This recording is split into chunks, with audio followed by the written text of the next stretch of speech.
we left Harper's Ferry. I had a bit of trouble with the jacks, and I learned that if I just held the button down, things would come up. So that worked really well. We moved on to Ebensburg, Pennsylvania in the Allegheny Mountains and Woodland Park Campground. So that was our last wilderness site. The next day was Railroad Day. We had a chance to go into Altoona to see the Railroad Museum there, which was quite interesting. You're not allowed to take pictures inside. This is on the site of the Altoona shops of the Pennsylvania Railroad, which is one of the biggest railroad shops in the world at the time. So this gives you a bit of a sense of the site. Most of that's been disappeared, of course, but gives just a rough idea. This is sort of a depot type arrangement here, and then there's the yard out there. And again, like I said, all of this would have been railroad lands of one kind or another in the day. We moved on then to a site that I was very keen to see, which is the Great Horseshoe Curve. Trains going from east to west have to climb the mountains, and if you go around along the side of the front of the mountains, you can follow the contours and be able to climb. Of course, trains with their slippery wheels and the slippery tracks, it's difficult to climb. This was built, as you can see by the text, in the 1800s. At one time there were actually 4 tracks parallel going along. Now there are only 3. And there's still a very large number of trains coming through this area every day, probably in the neighborhood of 60 or 70. And so if you are able to get here during business hours, you can take the funicular railroad to the top and have a chance. If you don't, of course, you can always walk the stairs, which is what I did. And as you'll see in a few minutes, we had a chance to see a large freight, and then also, and again, the length of the train is just stunning, and how big it is and how long it was, and then followed at the end by an Amtrak train. So if you're a rail fan, enjoy.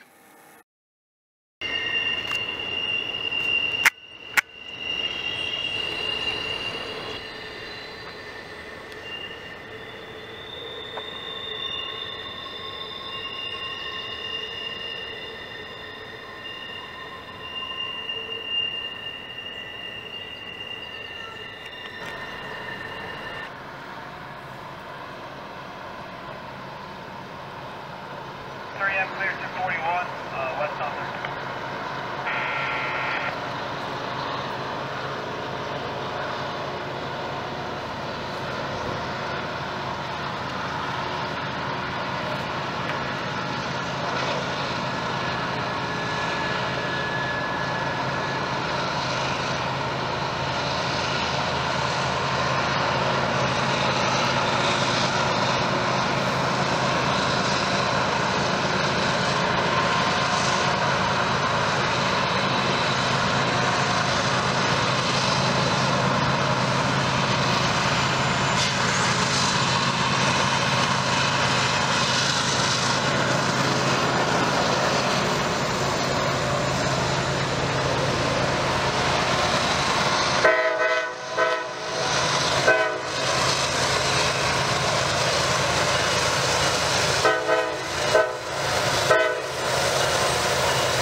Those are double-decker container cars. He's near the edge of that there now. Let's go all the way around now and look at this whole train. All part of the same thing.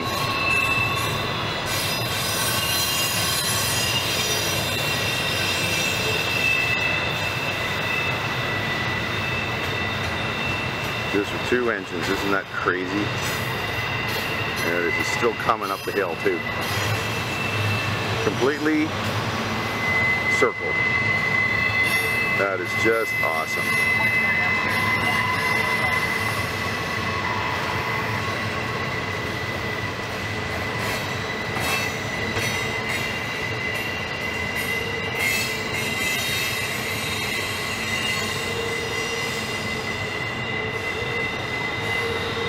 Locomotives have gone around the corner up there, and the other part of the train is still coming up the hill. That is fantastic. Look at that. He's still coming up the hill. Unbelievable. What a spectacle.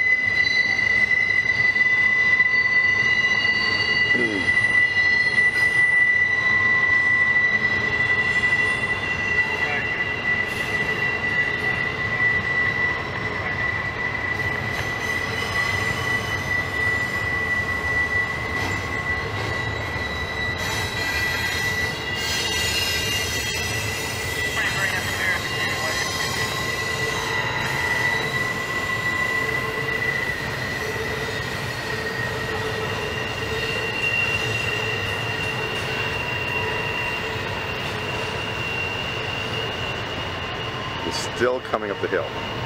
That's unbelievable. Must be 2 miles long. With 2 locomotives. Must be some empty containers on this.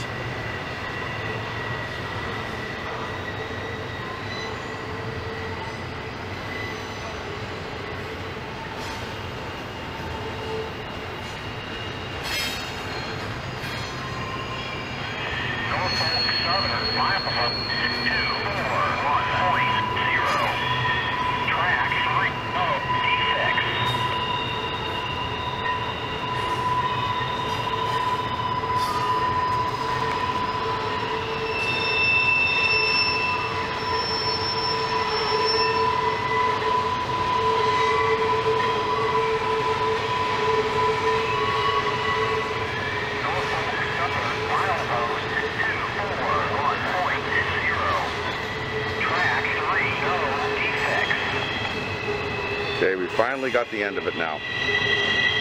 Isn't that amazing?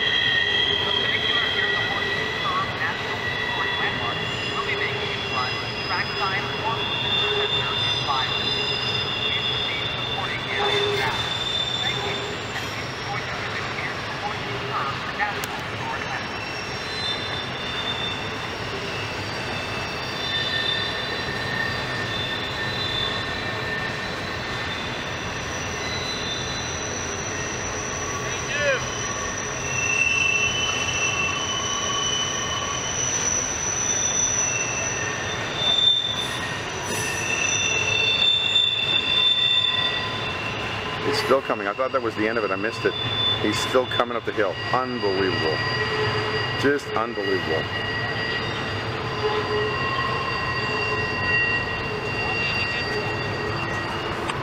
I'll have to do a selfie here with this. It's pretty amazing.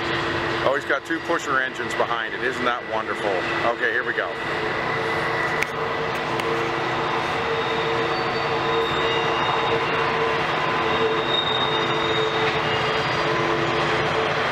So 4 altogether doing all this.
that's just amazing. It's passing on the inside. Isn't that wonderful? Look at that. You don't see that very often.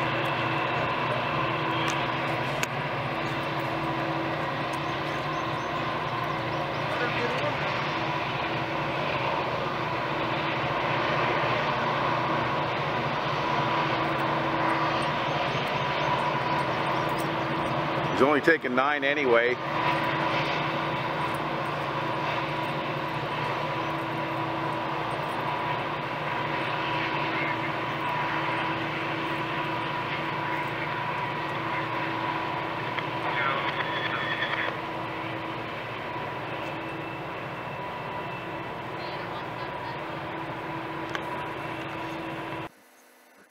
Treat to the end of our trip, of course, was going to see the Frank Lloyd Wright masterpiece, first at Falling Water and then at Kentuck, just down the road. This is one of the most famous homes in North America, designed by the legendary architect. And so as you come there into the parking lot and so on, of course, this isn't the place for the RVs. We just drove the Jeep. You get a chance to walk around the site a little bit and pick up some of the more famous views. As you would see, there's actually this viewpoint here. You can walk maybe half a kilometer to this site and get the famous picture of the home. It was built, of course, in the 1930s by the Kaufman family. It was famous for their department store in Pittsburgh at the time. And the idea was that the space, the home would fit into the forest and blend into the forest. And when you go in for the tour, and you can't take any photographs inside as typical, the ceilings are fairly low, and you have this cozy feeling, say for example at nighttime, to sleep and to be together, and that's nice. But when it's daytime, and it was a nice day as you can see when we were there, then you want to get outside. The idea was to get people out of the house and enjoy the day, the outside air and so forth. And that certainly gives you that impression that you want to go and escape it a bit. So there's a bit of video as well. It's a fantastic site though, and well worth a visit.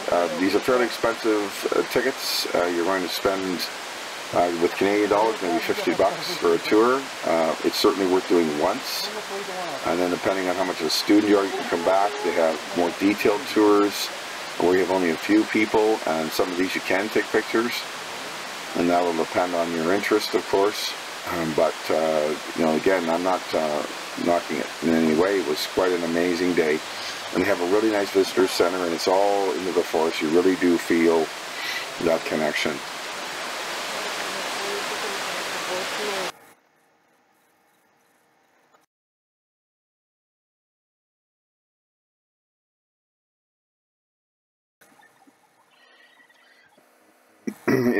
As you finish up the tour, of course, then just down the road is Kentuck Knob, which is a second home built, in this case, by the Hagen family, which had a large dairy operation in Pittsburgh area. And they had this built in the 50s. So this was 20 years later, and they were friends with the Kaufmans, and Frank Lloyd Wright now was an old man. And so he was not on the site very much, but he was able to design this home out of his mind, effectively. It has a solid copper roof, the famous hexagon cutouts in the balcony, and it is not on the top of the hill. It is actually nestled underneath the hill a bit, and then you get you can walk to the top of the hill for fantastic views. And I believe at one time when it was first built that the hill had been cleared, and that the forest has since grown around it. And yes, in one of the scenes you'll see here, that is a piece of the Berlin Wall. The fellow actually purchased that. Now, the current owner is an aristocrat from London who has owned the site now for the last 30 years, and they use it as a vacation home in between the tours that are, of course, coming along. So it is quite a site, and we enjoyed that as well. But like I said,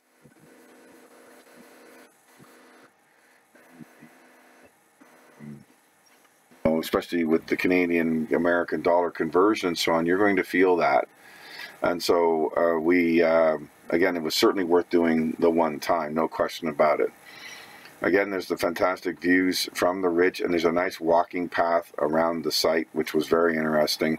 And there's some modern art on the path. I don't quite understand that very much, but the walk through the forest was very nice. And then I'm going to leave you with a little bit of our drive home through some of the hill country of south central Pennsylvania.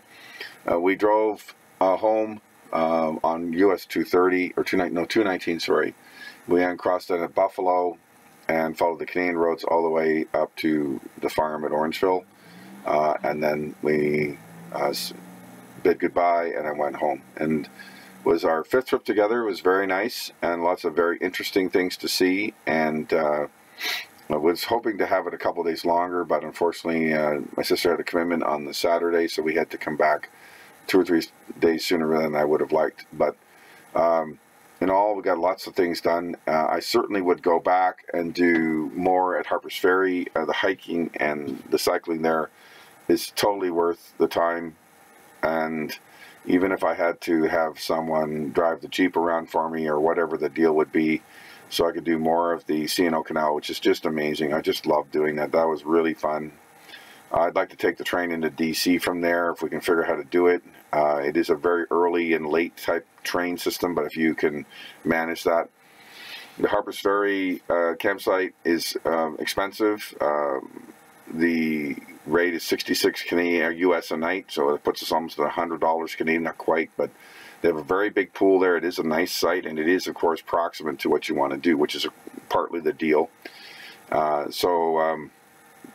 There's a lot of reasons to stay in that area, and that's, of course, why you have to pay. But it was really very nice trip in a lot of ways, and everything kind of worked just as I hoped it would.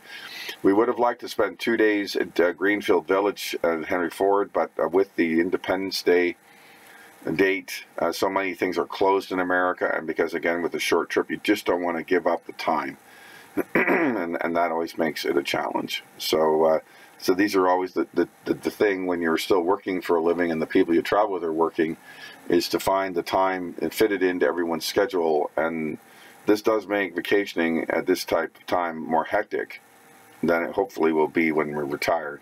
But it's still better than not doing it. So anyhow, thank you so much for watching. I hope you enjoyed this. If you enjoy my video, please give it a like. And if you are inclined, please consider subscribing to my channel. I hope to put more videos up as the summer progresses. Thank you very much.